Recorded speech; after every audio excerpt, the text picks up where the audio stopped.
Hello, in this video we will see how to use time delay.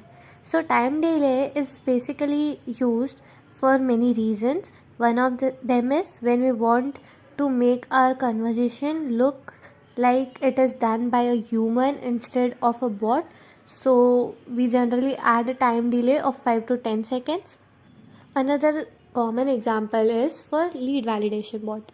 So as soon as a customer has onboarded with us, we can send them a template message, for example, a welcome message, and then add some time delay, for example, for 6 hours or a day, and then send another message and continue the same. To add time delay, we'll go to delay.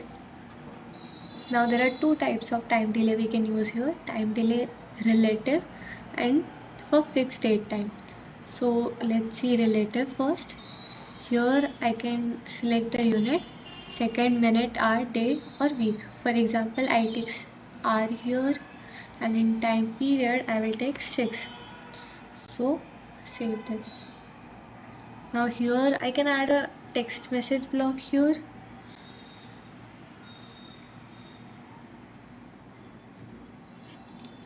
So now when my template message is sent, after 6 hours another text message will be sent. Now let's see the other type of delay, which was fixed date time. So in this case we can set a date and a time when we want the bot to continue. So for example, now I have to add a new year message here.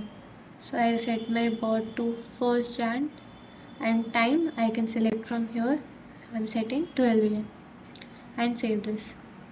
So now after this text message is sent, my bot will wait till 1st January 12 AM and then it will go ahead with the flow.